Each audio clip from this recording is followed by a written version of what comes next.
Hello student, यहाँ पे question है a few electric field lines for a system of two charges Q1 and Q2 fixed at two different points on the x axis they are shown in the figure with the figure what information about charges and electric field we are getting. देखो यहाँ बहुत पहले तो हम ये देखते हैं कि Q1 से लाइंस क्या है, एग्जिट कर रही हैं, Q1 से लाइंस निकल रही हैं, तो Q1 जो होगा आपका वो होगा पॉजिटिव चार्ज, है ना। ये बात बिल्कुल क्लियर है। जो Q2 है उसमें लाइंस क्या कर रही है, एंटर कर रही है, यानी कि वहां पे एंड कर रही है, हम ऐसा भी समझ सकते हैं। तो Q2 क्या होगा आपका, नेगेटिव चार्ज। ये बात तो एकदम क्लियर है, ठीक है, ये बात तो एकदम क्लियर है। अब यहाँ बात आती है कि Q1 और Q2 में से किसका मैग्नीट्यूड ज्यादा होगा। तो ये बात बिल्कुल ध्यान रखो कि Q1 में अगर हम काउंट करें, Q1 में अगर काउंट करें तो कितनी फील्ड लाइंस निकल रही हैं। देखो मैं काउंट कर रहा हूं डायग्राम में, 1 2 3 4 5 6 7 8 9 10 11 12 13 फील्ड लाइंस Q1 में से निकल रही हैं। और Q2 में कितनी लाइंस एंटर कर रही हैं टोटल, 1 2 3 4 5 6 7 8। बात क्लियर है ना। Q2 में कितनी लाइंस एंड कर रही हैं, 8, और Q1 से कितनी लाइंस ओरिजिनेट कर रही है, 13। तो इसी से हमें पता चल जाता है कि जो Q1 होगा, Q1 का जो मैग्नीट्यूड होगा वो Q2 से ज़्यादा होने वाला है, क्योंकि चार्ज की वैल्यू जितनी ज़्यादा होती हैं उतनी ही उसमें से लाइंस ओरिजिनेट करती हैं या एंड करती हैं उसमें, है ना। नंबर ऑफ लाइंस इंक्रीज, अगर मैग्नीट्यूड ज़्यादा है तो नंबर ऑफ लाइंस वहाँ पे जो ओरिजिनेट करेंगी, अगर वो पॉजिटिव चार्ज है तो वहाँ से ओरिजिनेट करेंगी, नेगेटिव चार्ज है तो वहाँ पे एंड करेंगी। तो वो नंबर ऑफ लाइंस ज़्यादा होंगी अगर मैग्नीट्यूड चार्ज का ज़्यादा है तो ये बात क्लियर है। तो ऑप्शन नंबर ए हमारा करेक्ट होगा, तो ऑप्शन नंबर बी अपने आप ही इनकरेक्ट हो जाएगा, ठीक है। अब बात करते हैं सी और डी की। देखो Q1 और Q2 का मैग्नीट्यूड आ गया बड़ा, तो यहाँ मैं पहले डायग्राम बनाता हूँ। ये रहा Q1 और ये हो गया हमारा Q2। अब हम ऑलरेडी जानते हैं कि Q1 का मैग्नीट्यूड Q2 से बड़ा है। अब यहाँ पे हमें क्या सोचना है, ध्यान से देखिएगा, और मैं ये भी प्रूव कर चुका हूँ कि Q1 आपका पॉजिटिव होगा, Q2 आपका नेगेटिव होगा। अब बताना है, ऑप्शन नंबर सी देखते हैं, at a finite distance to the left of Q1, यानी कि यहाँ पे कहीं पे, पहले इनको मैं ज्वाइन कर देता हूँ, ठीक है, और लेफ्ट में एक पॉइंट यहाँ पे कहीं पे लेता हूँ। तो वहां पे ये कह रहे हैं कि इलेक्ट्रिक फील्ड जीरो है। कोई एक पॉइंट ऐसा हो सकता है क्या कि वहां पे इलेक्ट्रिक फील्ड जीरो हो, कहां पे, at a finite distance to the left of Q1। तो वो पॉइंट ले लिया, मैं यहाँ पे सी ऑप्शन को सॉल्व कर रहा हूँ, ठीक है। तो एक बात हमेशा याद रखिएगा, इलेक्ट्रिक फील्ड का रिलेशन क्या होता है, किसी भी चार्ज के कारण एक पर्टिकुलर पॉइंट चार्ज है, उससे पर्टिकुलर सेपरेशन पे अगर हमको इलेक्ट्रिक फील्ड की इंटेंसिटी निकालनी है तो उसका मैग्नीट्यूड की वैल्यू कैसे लिखते हैं, KQ/R। अगर हमको E की वैल्यू हाई चाहिए तो Q ज्यादा होना चाहिए और R कम होना चाहिए। ये बात क्लियर है। अगर E की वैल्यू लो चाहिए तो Q की वैल्यू कम होनी चाहिए, R की वैल्यू ज्यादा होनी चाहिए। ये कॉन्सेप्ट क्लियर है आपको, है ना। न्यूमरेटर और डिनोमिनेटर के अकॉर्डिंगली हमने ये सोच लिया। अब Q1 के कारण जो इस पॉइंट पे फील्ड बनेगी वो कुछ E1 बनेगी इस तरफ, और Q2 नेगेटिव चार्ज है उसके कारण फील्ड E2 बनेगी इस तरफ। अब बात को ध्यान से देखो, ये जो पॉइंट है जिसका नाम मैं P लिख रहा हूं, अब ये पॉइंट Q1 के क्लोज है। ये पॉइंट क्या है, Q1 के क्लोज है as compare to Q2। Diagram में दिख रहा है P is closer to Q1 as compare to its distance from Q2।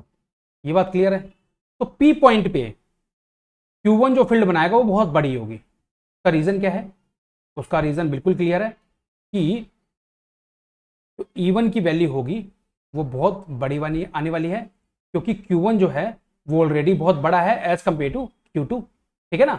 और जो सेपरेशन है Q1 और P के बीच में, मैं उसको R1 ले लेता हूं, है ना, वो सेपरेशन काफी कम है एज कंपेयर टू जितना Q2 का सेपरेशन है। इसको R2 ले लेता हूं मैं। ये बात आपको क्लियर है ना।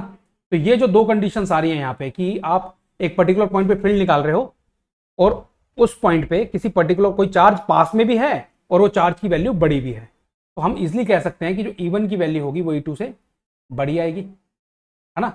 तो उससे क्या पता चलता है कि नेट फील्ड इस पर्टिकुलर P पॉइंट पे, net field at point P is not going to be equal to 0। ये बात क्लियर है। तो सी ऑप्शन तो नहीं हो सकता, यहां तक बात क्लियर है, सी ऑप्शन तो नहीं हो सकता। अब हम बात करने किसकी जा रहे हैं, पहले मैं इरेज करता हूं। सी पॉइंट हमने ऑलरेडी प्रूव कर दिया है, ठीक है, तो इसको थोड़ा सा इरेज करते हैं यहाँ पे।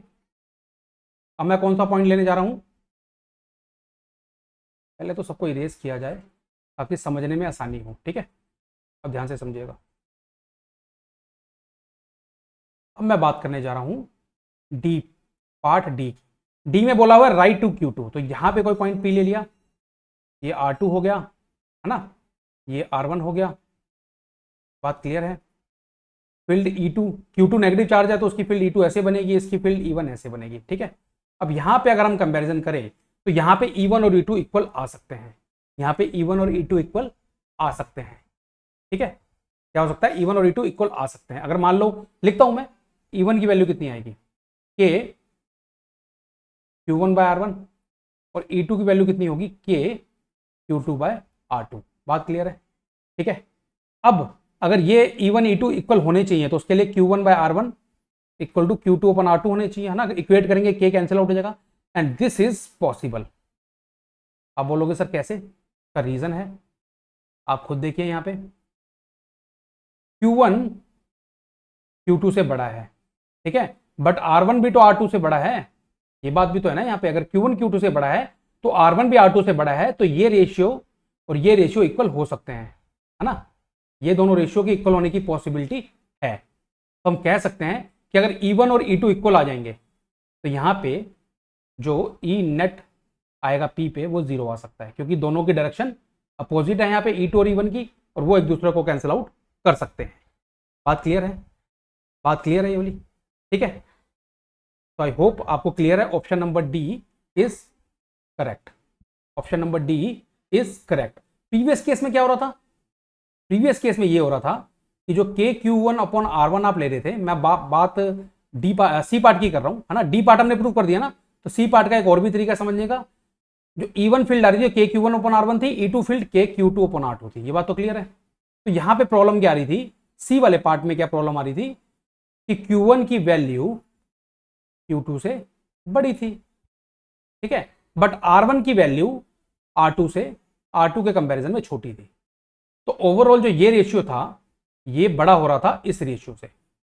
अब क्लियर है आपको बात, बात आपको क्लियर है कि सी क्यों रॉन्ग था और डी क्यों करेक्ट है, वो हमने यहाँ पे प्रूव कर दिया। तो कौन से ऑप्शन करेक्ट है यहाँ पे, option number A and option number D. I hope I have answered your question. अच्छा क्वेश्चन था, काफी कॉन्सेप्चुअल और काफी कॉन्सेप्ट वाइज काफी अच्छा क्वेश्चन लगा मुझे। I hope I have answered your question. Thank you very much.